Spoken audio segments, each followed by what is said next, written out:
Treasury Advisory Group. So you can imagine the size and scale of the operation, the size of responsibility that he has. In addition, he is also spearheading the drive for overseas expansion for HDFC Bank in that particular space. So when we spoke about, we talked about what he was going to talk about, he came up with the idea of talking about the banking crisis. So I, in my normal hyperbolic method, this is his polite time. But the title I have been given him, this is a far more, shall we say, film headline, advertising headline kind of title is, is the banking industry under stress? A closer look. No apologies. Come back.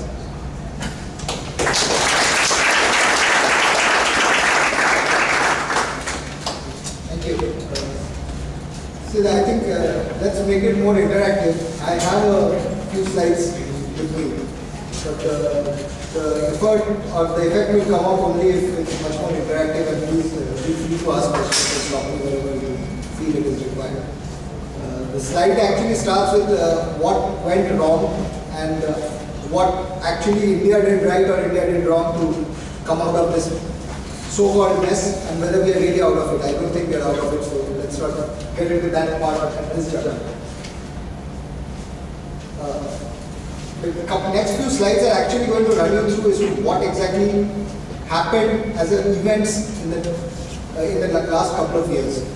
And it was a boom time. The entire global economy was booming till 2006 and 2007. I have written down a couple of points as to why the problem happened. But post the 2000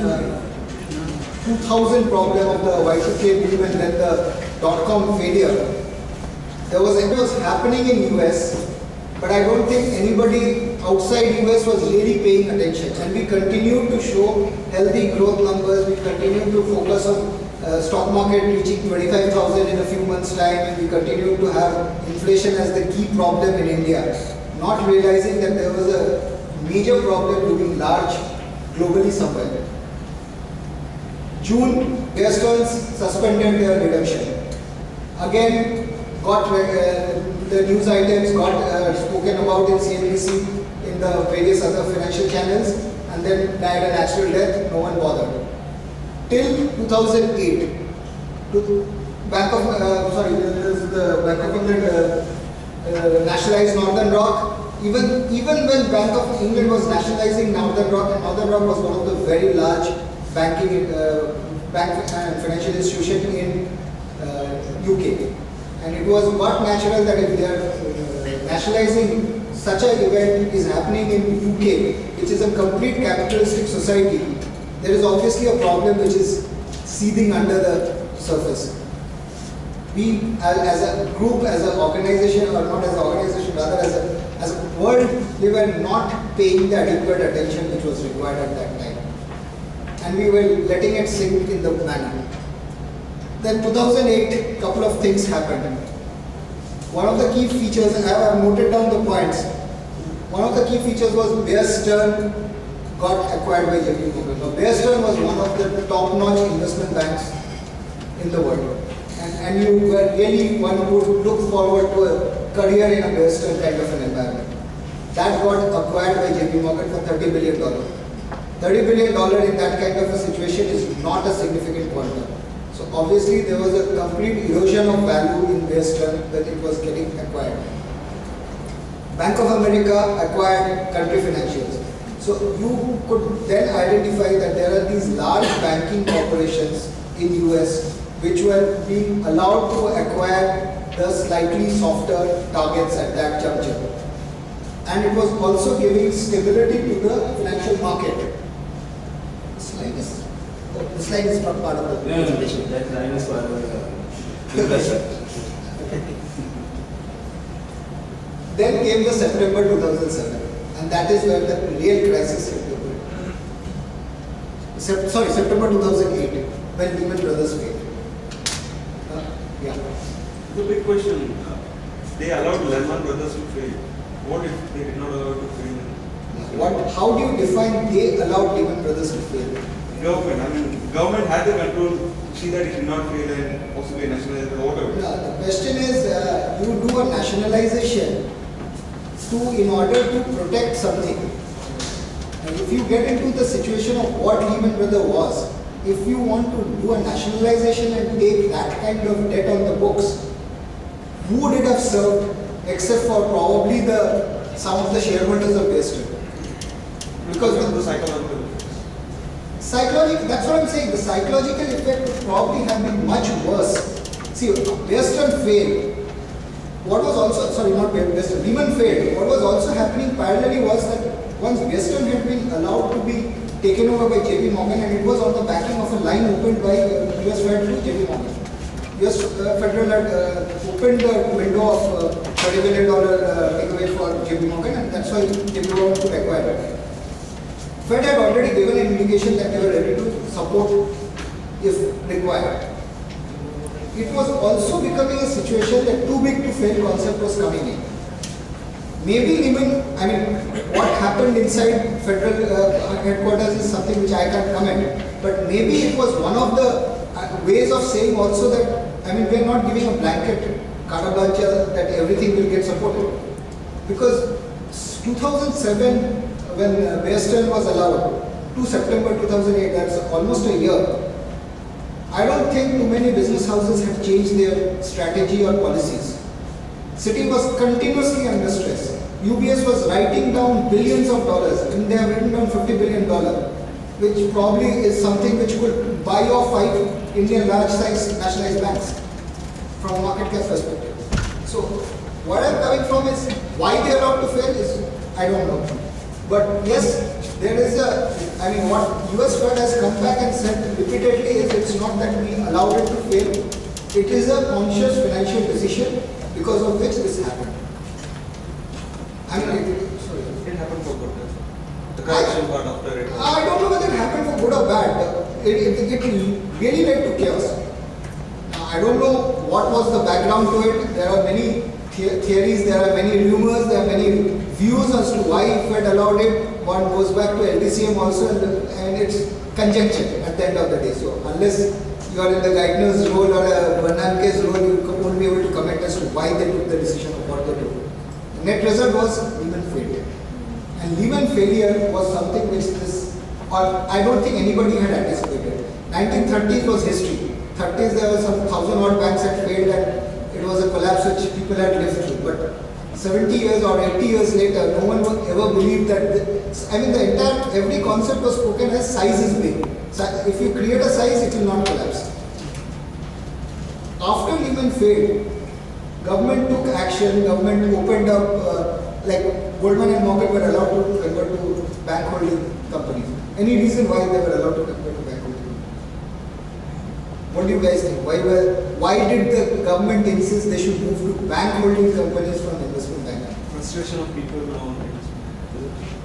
What is the investment bank and what is the difference between these two? Regulations. No. The source of funds.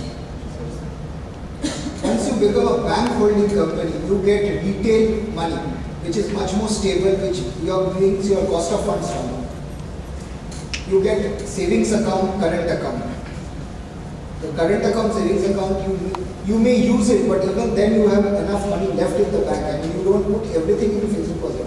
Even if you put it into fixed deposit, you put it into fixed deposit, banks have money to use.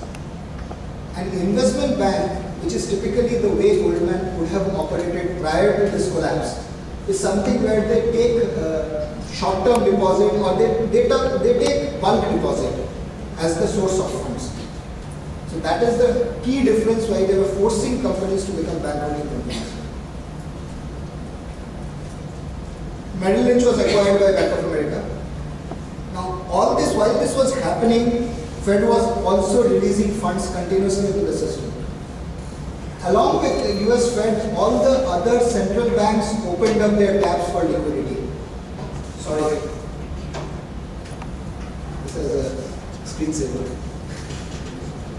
All the other central banks were also opening up the liquidity channels because I'll get into the reasons and the causes and I'll come to that. But that was one of the factors what was going on. Key banks, JP Morgan, Bank of America, made two buy into these things. I don't know how much Bank of America wanted to acquire Merrill itself, because now in 2 years down the line or 1.5 years down the line, their balance sheet has got out of shape, completely wacky. I mean, they are suffering losses. This acquisition has not been the best insofar as the balance sheet is concerned. JP Morgan has come out very well, but I can't say the same for Bank of America. Wells Fargo acquired Acquia. So if you see all the large banks were acquiring, and the guys are getting acquired by the investment banks. And there was obviously something fundamentally which had gone wrong in this entire model of the investment banks, which was leading to this problem. GM and Chrysler were on the verge of bankruptcy. Treasury allowed them. I mean, so the most capitalist country in the world was turning socialist and nationalist.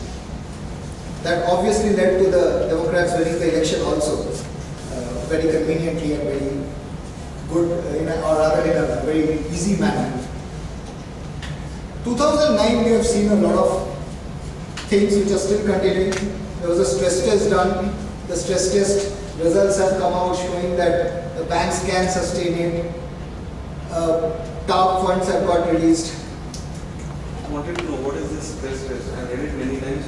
You can discuss it later. No, I see, stress test, what they are saying is that the bank has a portfolio, or these institutions have a portfolio of assets and liabilities. Given a certain event-based changes which can happen in the economy, how much will the valuation of these assets and liabilities change? And once that changes, how much will it impact the profitability of the organization and the balance sheet and the P&L of the organization? So it's kind of a sensitivity analysis of the portfolio to see whether it can take the stress of the economic situations. What parameters they have put in the stress, we don't know, because that was something which was done by Fed without disclosing the parameters of what exactly happened. But one is to, I mean, given that it is US, one would believe that it was a transparent decision internally taken and done properly, so that, I mean, there is no more skeletons in the cupboard when it comes out later. I mean, there was a point, I think, sometime after the Lehman collapse, where Citibank was quoting at sub $3 on the stock market, and the market cap was lower than a lot of Indian private sector banks or public sector banks also. But I don't think that time any Indian bank had the LBO outlook to buy off. There was some speculation that maybe Reliance itself should start bidding for Citibank at that kind of price. Yeah, but the only, see, off the record, the only issue which was plaguing the Indians, we had no clue what was there inside the balance sheet. So whether we were buying with that $3 billion or we were buying into a 30 billion debt, we never knew. So that was a huge concern.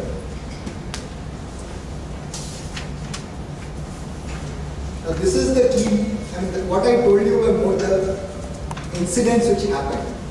Why did it happen? What was the key? And that is where the moot point is. If we can address these points, then can we prevent something like this happening again?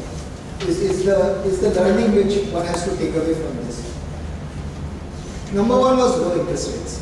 As I was mentioning, post the 2000 scenario, in 2000 we had a dot-com crisis. That led to a kind of a recessionary trend, which was about for 18 odd months in US. Government and the entire agencies decided, or rather the government's thought process realized that if you allow much more money and much more liquidity in the hand of people, then we can spur consumption and then spur growth from there. So the entire concept started on lowering interest rates. And interest rates kept getting lowered. That led to the liquidity which came into the picture. See, interest rates rose from around 2005 again, before they cut very sharply in the last 12, 20 odd months and then brought it down. But before that, 2000 to 2004, it was an extreme low interest rate. I mean, not low by today's standards, but low by historical US standards. I mean, it had come down to about 1% kind of rates, and which was really low.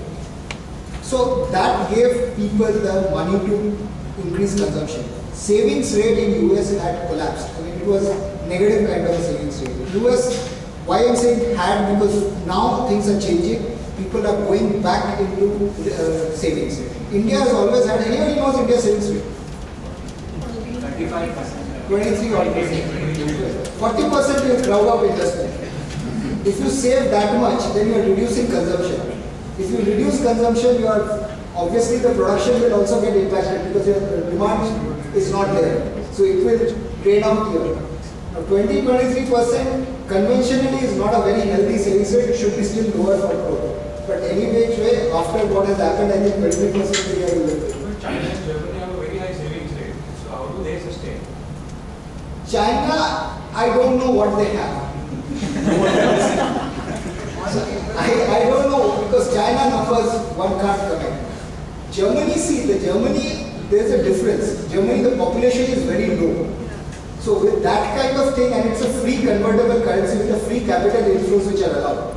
Now, if you still have a savings rate, but you have other sources, and also if you see the per capita income of Germany, per capita income of Germany is among the top 5. So with that kind of a population, low population, with that kind of income, your consumption will anyway be limited.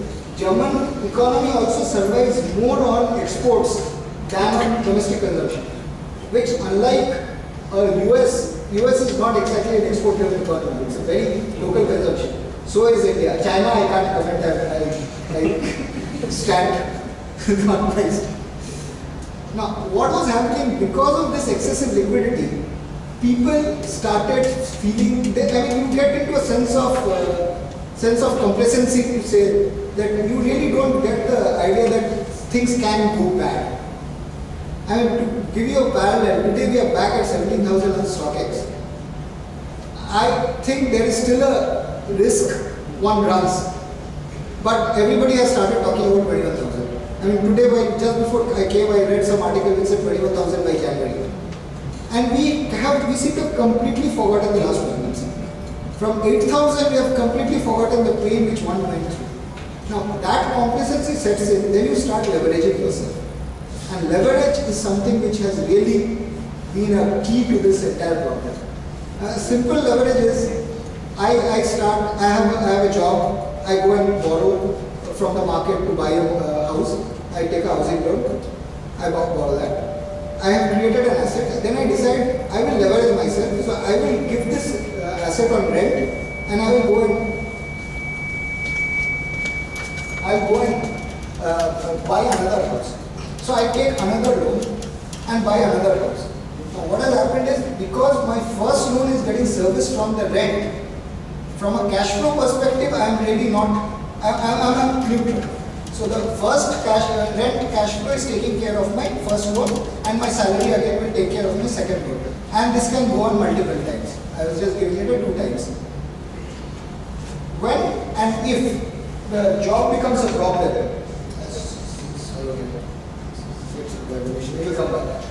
when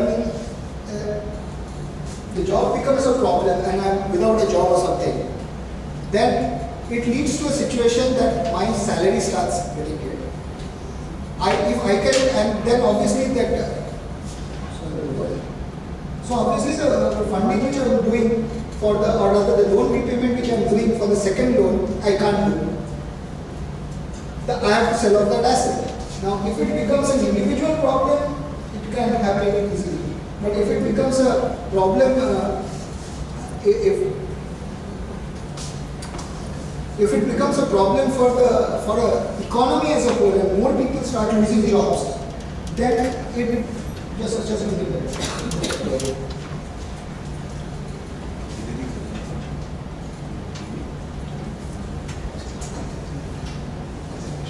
So if it becomes a problem for the economy as a whole and more people start losing jobs, then the second houses of everybody is up for sale because that can't get funded. The moment that happens, the property price starts shrinking. If the property price starts shrinking, the rentals also start going up. So I explained, what has happened is a much more complex derivatives which were created on the back of these mortgage loans. CLOs and CLNs, basically, and I'll explain it on the once I get into the financial world. So this becomes the excessive financial leverage, which was another cause for this. Now, you have a question? Yeah. Okay. What happened in the financial products complexity was that the products became more and more complex. Financial innovation became more and more interesting.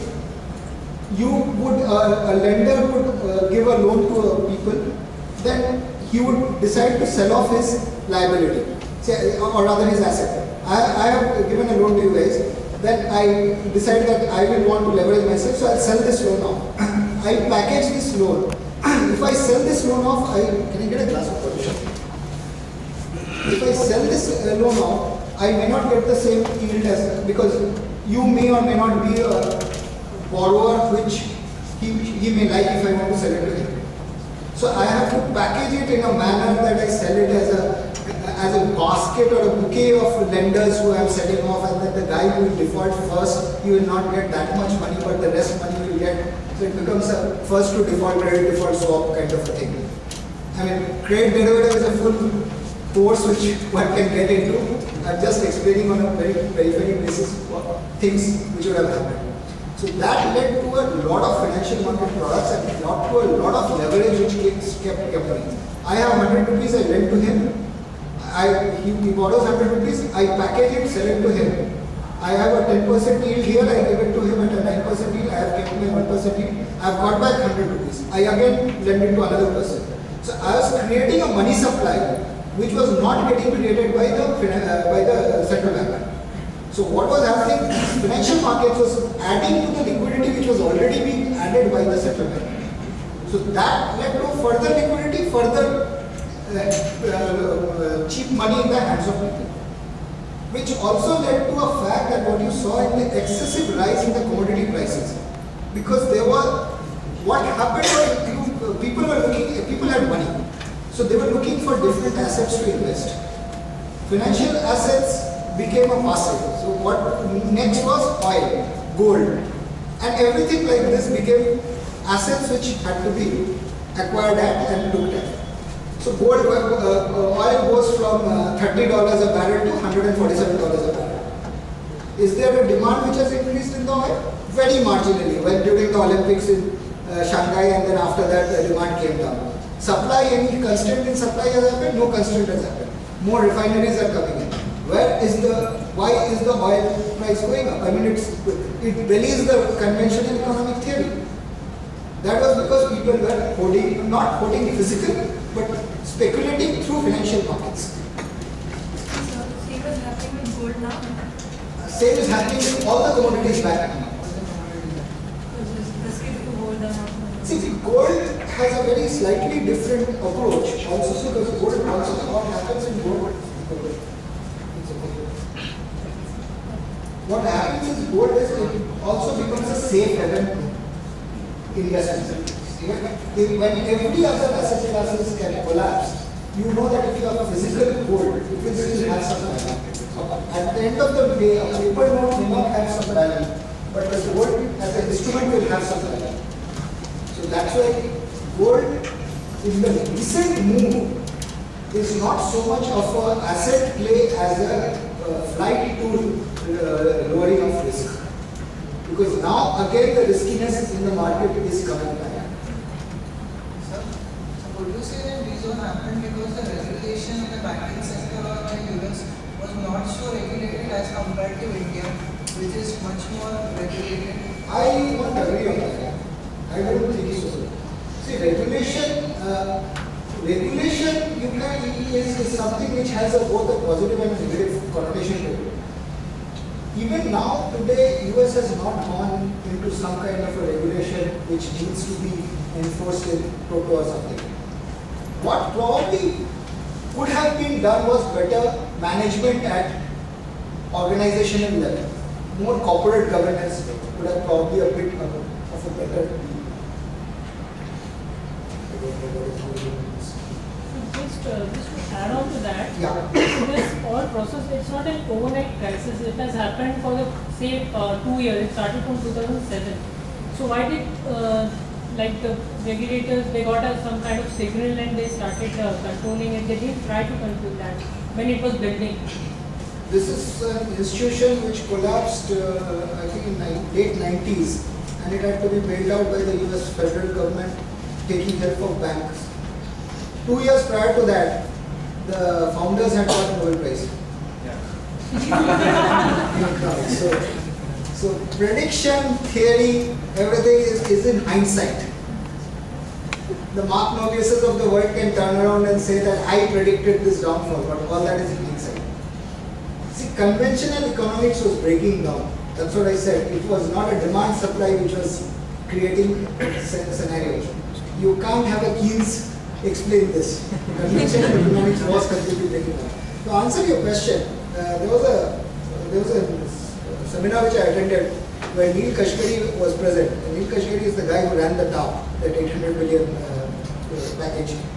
He said the US Treasury did not have a legal mandate to do anything.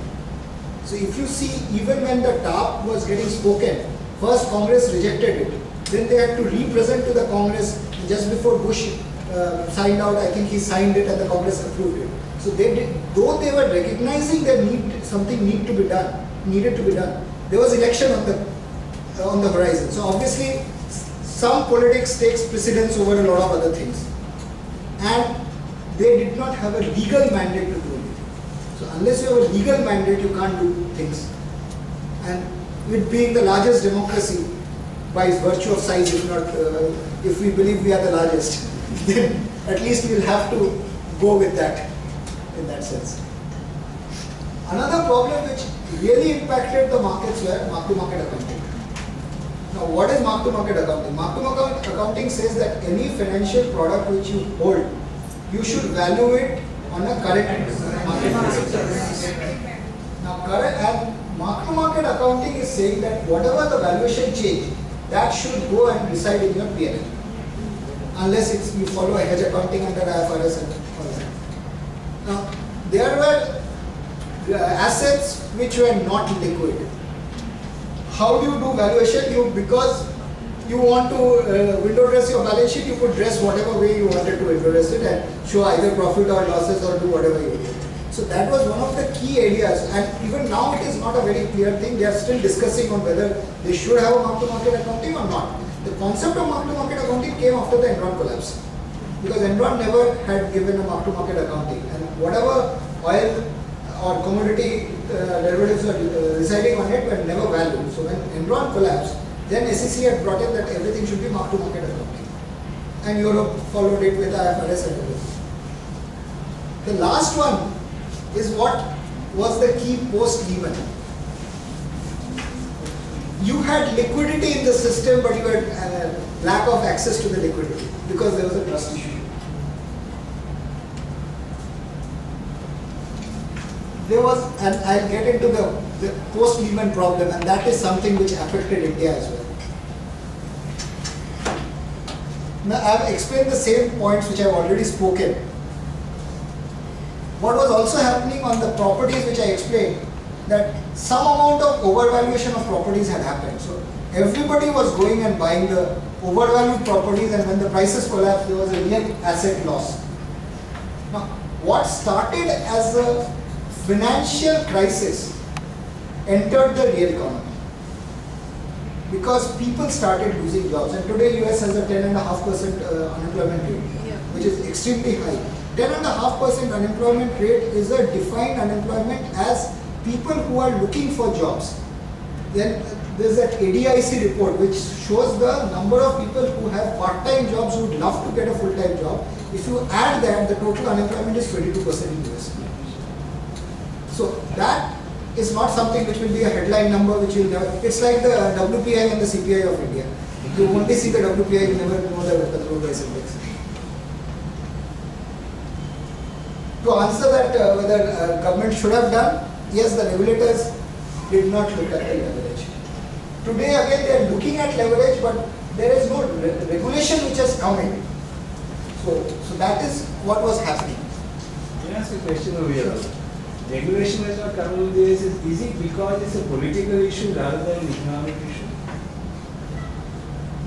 Possibly yes, because to move back into a non-capitalist thought process is something which is very tough.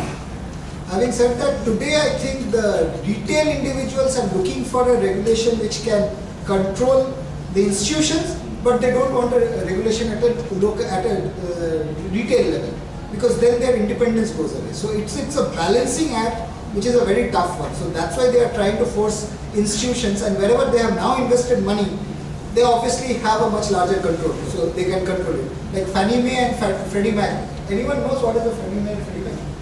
Fannie Mae and Freddie Mac are the mortgage guarantors. So whoever was doing the mortgage is the housing loans. So whoever was there, these guys were taking it out through them. So these were supposedly quasi-government. I mean, there was an implicit guarantee kind of a thing, something like the LIC of India. Though LIC of India, actually every policy is guaranteed formally by government, but it is something like implicit. These two institutions actually failed, and that was something which government. These were the first ones to actually get nationalized completely. They are now 100% owned by government of USA. And I was reading an article which says that if I have to get out, if these two have to get out of that, though they are not making money, if they were to make money the way they were doing in 2006, it would take them 75 years to come back out of that and become a private company back again, to repay all the debt that they are carrying from the government. So that was what was happening, and they were supporting the affordable housing. I have used the word subprime. Anyone has a clue? Yes. What is it? It's not. It's giving loan to people who are not in a position of. We are not credible to return it. Yeah. But are the people who doesn't have the credibility, the required credibility to provide the loans. Agreed. So there is no, you don't know whether you get back the loan. Yeah. But when does that happen? That happens when the lenders have excessive liquidity. You have to lend it to someone. I mean, you have a commitment to your shareholders and your investors to generate a return. So you start lending to that quality, and then you start packaging and selling it out. Now that leverage created on subprime is